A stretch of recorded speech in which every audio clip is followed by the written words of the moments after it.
Dim the lights, settle in, and prepare yourself for stories that will haunt your dreams and send shivers down your spine. Here at Tombstone, we delve into the darkest corners of the internet, unearthing chilling stories of the supernatural, the unexplained, and the downright terrifying. From shadowy figures lurking in the night to sinister secrets buried deep in forgotten history, each episode is crafted to immerse you in a world of fear and fascination. Hit that subscribe button, join our community of thrill seekers, and embark on a journey where every whisper could be a warning and every shadow a threat. Are you ready to face your fears? Then let the story time begin. Night 1, the beginning. The Stevenson family had just moved into their new home, a quaint house at the edge of a dense forest. It was a fresh start for them. John, the father, had accepted a new job, and this house seemed perfect with its spacious backyard and quiet surroundings. Amelia, the mother, was particularly excited about the garden she could now tend to, while their children, Ethan and Lily, were eager to explore their new home and the vast forest beyond. On the first night, Lily, who was 8 years old, began to sleepwalk. Ethan, 2 years her senior, was a light sleeper and often looked out for his little sister. Around midnight, he heard the faint creak of the back door. Instinctively, he got out of bed and saw Lily, in her nightgown, slowly making her way outside. "Lily!" Ethan whispered urgently, trying not to wake their parents. He dashed after her, his heart pounding. The cool night air hit him as he stepped outside, the silhouettes of trees looming like dark sentinels. He caught up to Lily just before she reached the edge of the forest. Gently, he took her by the shoulders and turned her around. "Come on, Lily. Let's get you back to bed." Lily's eyes were open, but they were vacant, as if she were seeing something beyond this world. She didn't resist as Ethan led her back inside. When they were safely back in her room, she climbed into bed without a word, her eyes closing as soon as her head hit the pillow. The next morning, when Ethan asked her about it, Lily had no memory of the incident. She shrugged it off, too focused on the excitement of their new home to be concerned about sleepwalking. John and Amelia discussed it over breakfast, concerned but hopeful that it was just a phase. "She's probably just excited about the move," Amelia suggested.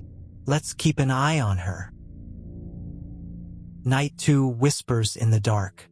The second night was eerily quiet. The only sounds were the occasional rustle of leaves and the distant call of an owl. Around the same time as the previous night, Ethan was awakened by the sound of the back door opening again. Fear and curiosity propelled him out of bed. He found Lily on the back porch, her face illuminated by the pale moonlight. She was standing still, staring into the dark forest, her lips moving as if she were talking to someone. "Lily, who are you talking to?" Ethan asked, his voice trembling slightly. She didn't respond, her eyes fixed on something unseen.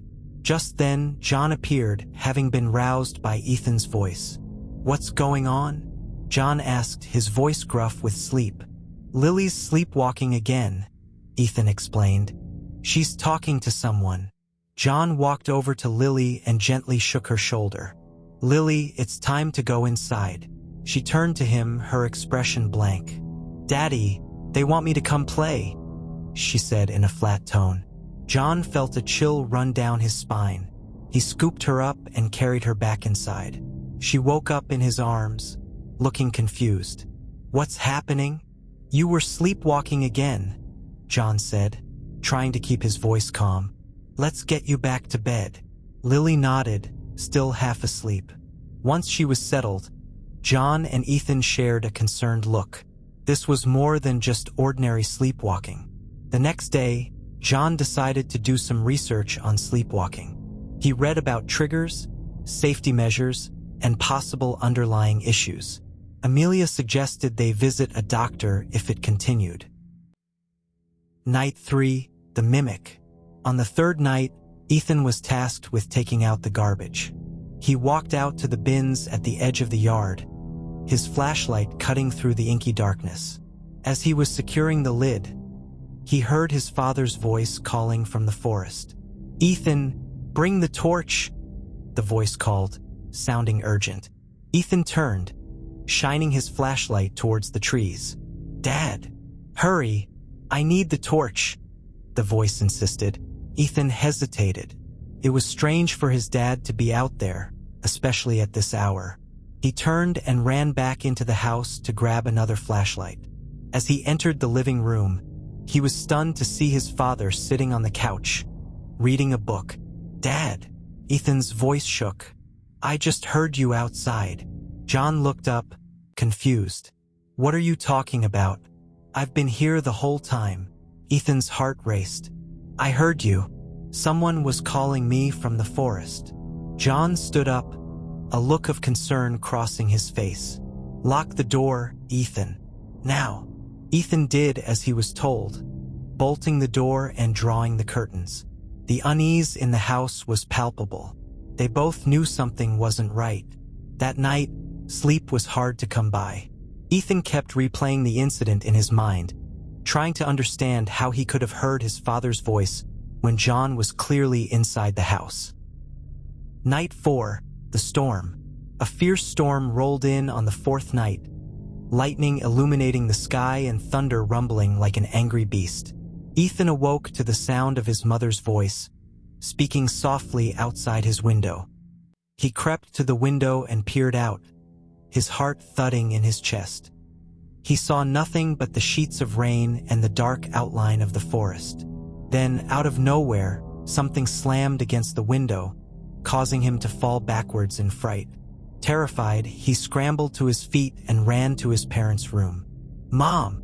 Dad! There's something outside my window!" John and Amelia rushed to Ethan's room, but there was nothing there. The rain pounded against the house, and the wind howled through the trees, but whatever had scared Ethan was gone. "It's just the storm, Ethan," John said, though he didn't sound entirely convinced. "Try to get some sleep." But sleep was elusive for all of them that night, as the storm continued to rage and the sense of dread grew stronger. The next morning, the family was on edge. John suggested they all stay inside that day, just to be safe. He made sure all the doors and windows were securely locked and spent the day trying to keep the atmosphere light, but the tension was palpable. Night 5, into the forest. The fifth night was clear, the storm having passed, leaving the air crisp and cold. Ethan was once again awakened by the sound of the back door opening. He rushed downstairs to find Lily, as he feared, sleepwalking again. This time, she was heading straight for the forest. "Lily, stop," he called, but she didn't respond. She disappeared into the trees, her white nightgown glowing faintly in the moonlight. Ethan sprinted to the back door and yelled for her, but there was no answer. He ran back inside to wake his parents. "Lily's gone into the forest." John leapt out of bed, telling Amelia to lock the doors and stay inside. He grabbed a flashlight and dashed into the forest after his daughter, calling her name desperately. The minutes ticked by like hours as Amelia and Ethan waited anxiously. Suddenly, they heard Lily scream, followed by John's terrified yell. Then silence. Amelia grabbed the phone and called the police, her hands shaking. "Please, we need help. My daughter and husband are in the forest. I think something's happened to them." As they waited for the police, the house itself seemed to come alive. Thumps echoed through the walls, and scratching noises emanated from the windows. The doors creaked open by themselves, and an evil presence seemed to permeate the air. "Hide under the bed, Ethan, and don't make a sound," Amelia whispered urgently. She then left the room to close the doors, her footsteps echoing down the hallway. Ethan heard a thump, followed by a dragging sound. His heart pounded in his chest as he tried to stay as quiet as possible. The police arrived moments later, but for Ethan, it felt like an eternity. Night 6, Descent into Madness. The police found Ethan under his bed, shaking and unable to speak coherently. They searched the forest and the house, but there was no sign of John, Amelia, or Lily. The only clues were the disturbed earth and the eerie feeling that lingered in the air. Ethan was taken in by his aunt and uncle. He rarely spoke, and when he did, it was in hushed whispers about the forest and the voices that called to him. They tried to comfort him, but the trauma had carved deep scars in his psyche. On the 6th night, Ethan's aunt and uncle decided to visit the house to collect some belongings. Ethan refused to go, terrified of the memories and the house itself. As they left, they promised to be back soon, leaving Ethan with a babysitter. The evening passed uneventfully, but as night fell, Ethan's anxiety grew. He kept glancing at the clock, waiting for his aunt and uncle to return. Around midnight, the babysitter dozed off on the couch, leaving Ethan alone with his thoughts. Suddenly, the house seemed to grow colder, and the familiar creak of the back door echoed through the halls. Ethan's heart raced as he heard footsteps, slow and deliberate, coming from the kitchen. He crept towards the noise, his fear mounting with each step. He peeked around the corner and saw his uncle standing by the back door, his face pale and eyes vacant. "Uncle Mark," Ethan whispered, but there was no response. Mark turned slowly, his movements stiff and unnatural. "Ethan, come here," he said, his voice hollow and distant. Ethan took a step back, shaking his head. "No, you're not him." Mark's face twisted into a grotesque smile. "Come play with us, Ethan." Ethan bolted from the room, his heart pounding. He ran up the stairs and hid in his bedroom, locking the door behind him. He could hear the footsteps following him, the sound growing louder and more insistent. "Ethan, let us in," the voice called, now accompanied by a chorus of whispers. Trembling, Ethan curled up under his bed, covering his ears to block out the voices. He heard the doorknob rattle and the door creak open. He closed his eyes, praying it was all a nightmare. The voices grew louder, filling the room with their insidious whispers. "Join us, Ethan. We miss you." Ethan felt a cold hand brush against his ankle, and he screamed, thrashing against the darkness. The babysitter woke to his cries and rushed upstairs, finding the door open and Ethan huddled under the bed, sobbing uncontrollably. Night 7, the final night.